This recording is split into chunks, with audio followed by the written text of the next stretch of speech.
വെളിപ്പാട് പുസ്തക വ്യാഖ്യാനം പാർട്ട് നമ്പർ 19. ദൈവനാമം മഹത്വപ്പെടുമാറാകട്ടെ. ഫിലദൽഫിയ സഭയിൽ നിന്നായിരുന്നല്ലോ നാം ചിന്തിച്ചു കൊണ്ടിരുന്നത്. 3-ാം അധ്യായം 9-ാമത്തെ വാക്യത്തിൽ വളരെ പ്രധാനപ്പെട്ടതായ ഒരു കാര്യം ഓർമ്മിപ്പിക്കുകയാണ്. സാത്താൻ്റെ പള്ളിക്കാർ എന്നത്. കർത്താവിനെതിരെ നിൽക്കുന്നവരും സ്വയം ക്രിസ്ത്യാനികൾ എന്ന് പറയുന്നവരും സുവിശേഷത്തിന് എതിർ നിൽക്കുന്നവരുമായ യഹൂദന്മാരെയാണ് സാത്താൻ്റെ പള്ളിക്കാർ എന്നതുകൊണ്ട് ഇവിടെ ഉദ്ദേശിക്കുന്നത്. 4 സഭയോടുള്ള ബന്ധത്തിൽ സാത്താൻ എന്ന് കാണുന്നുണ്ട്, എന്നാൽ ഇവിടെ സാത്താൻ്റെ പള്ളിക്കാരെന്നും കാണുന്നു. വെളിപ്പാട് പുസ്തകം 2-ാം അധ്യായം 9-ാമത്തെ വാക്യത്തിൽ സാത്താൻ്റെ പള്ളിക്കാരായവരുടെ ദൂഷണം എന്ന് കാണുന്നു. വെളിപ്പാട് 2:13 സാത്താൻ്റെ സിംഹാസനമുള്ള ഇടം എന്ന് കാണുന്നു. വെളിപ്പാട് 2:24 സാത്താൻ്റെ ആഴങ്ങൾ അറിഞ്ഞിട്ടില്ല എന്ന് കാണുന്നു. വെളിപ്പാട് 3:9 നാം വായിക്കുകയാണ്, സാത്താൻ്റെ പള്ളിയിൽ നിന്നും വരുത്തും എന്ന്. സഭാവിശ്വാസികളുടെ ഇടയിൽ ഉണ്ടായിരുന്ന യഹൂദ ആചാരങ്ങളെ കലർത്തുന്ന ഉപദേഷ്ടാക്കളെ ആയിരുന്നു കർത്താവ് സാത്താൻ്റെ പള്ളിക്കാർ എന്നതുകൊണ്ട് ഉദ്ദേശിക്കുന്നത്.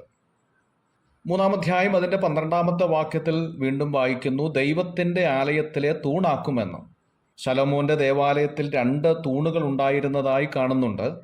1 രാജാക്കന്മാരുടെ പുസ്തകം 7-ാം അധ്യായം 15 മുതൽ 22 വരെയുള്ള ഭാഗങ്ങളിൽ.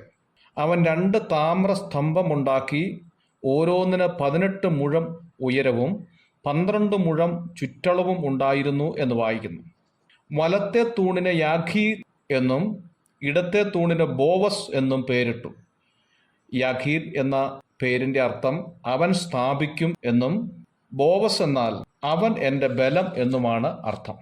ശലോമൻ പണിത മനോഹരമായ വലിയ ദേവാലയത്തിൻ്റെ തൂണുകൾ മാറ്റപ്പെട്ടെങ്കിലും സ്വർഗത്തിൽ ഒരു തൂണായാൽ ആർക്കും മാറ്റുവാൻ കഴിയില്ല എന്നുള്ളതാണ് വലിയ സത്യം.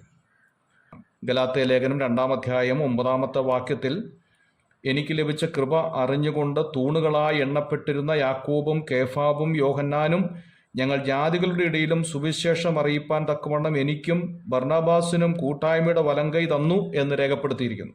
1 തിമോഥെയോസ് 3-ാം അധ്യായം 15-ാം വാക്യത്തിൽ, സത്യത്തിൻ്റെ തൂണും അടിസ്ഥാനവുമായ ജീവനുള്ള ദൈവത്തിൻ്റെ സഭയാകുന്ന ദേവാലയത്തിൽ നടക്കേണ്ടത് എങ്ങനെയെന്ന് നീ അറിയേണ്ടതിന് എന്ന് എഴുതിയിരിക്കുന്നു. ഒരിക്കലും മാറ്റമില്ലാത്ത ശക്തമായ പദവി ഭാരം വഹിക്കാനും തൂണാവാനും നിലനിർത്താനും നമുക്ക് കഴിയേണ്ടതാകുന്നു എന്നതാണ് ഈ തൂണാക്കും എന്നതുകൊണ്ട് ഉദ്ദേശിക്കുന്നത്. ദൈവം നമ്മെ സഭയുടെ തൂണാക്കിയാൽ, ദൈവം നമ്മെ കുടുംബത്തിൻ്റെ തൂണാക്കിയാൽ, ദൈവം നമ്മെ ദേവാലയത്തിൻ്റെ തൂണാക്കി മാറ്റിയാൽ അതിൽ പരം ഒരു അനുഗ്രഹമില്ല. ഭൗമികമായ ദേവാലയത്തിൻ്റെ തൂണുകൾ സാഹചര്യങ്ങൾക്കനുസരിച്ച്, കാലാവസ്ഥയുടെ അനുസരിച്ച് ബലം കുറയുന്നു എങ്കിൽ ദൈവം നമ്മെ തൂണാക്കിയാൽ ബലം കുറയുകയല്ല, കൃപ കൊണ്ട് അവൻ നമ്മെ ദിനം തോറും മൂടിക്കൊണ്ടിരിക്കും എന്നുള്ളതാണ്. എത്രയോ അനുഗ്രഹിക്കപ്പെട്ടതായ ഒരു പദവിയാണ്.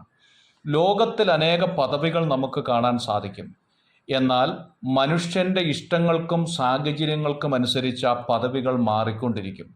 ദൈവം ഒരു വ്യക്തിയെ ഒരു പദവിയിലേക്ക് കൊണ്ടുവന്നാൽ ആ പദവിയിൽ നിന്ന് മാറ്റാൻ ആഗ്രഹിക്കുന്നില്ല, അതിൽ ലജ്ജിക്കുന്നില്ല എന്നുള്ളതാണ് ദൈവത്തിൻ്റെ ഒരു പ്രത്യേകത. ദൈവം ഒരു വ്യക്തിയെ സുവിശേഷകനായി തിരഞ്ഞെടുത്താൽ കുറച്ചു കഴിയുമ്പോൾ അവൻ്റെ പേര് വെട്ടുന്ന ഒരു വ്യക്തിയല്ല. ദൈവം ഒരു വ്യക്തിയെ മൂപ്പനായി തിരഞ്ഞെടുത്താൽ ആ വ്യക്തിയുടെ പേര് വെട്ടുന്നതല്ല. ദൈവം തൂണാക്കിയാൽ ആ തൂണ് നിലനിൽക്കുന്ന തൂണായിരിക്കും.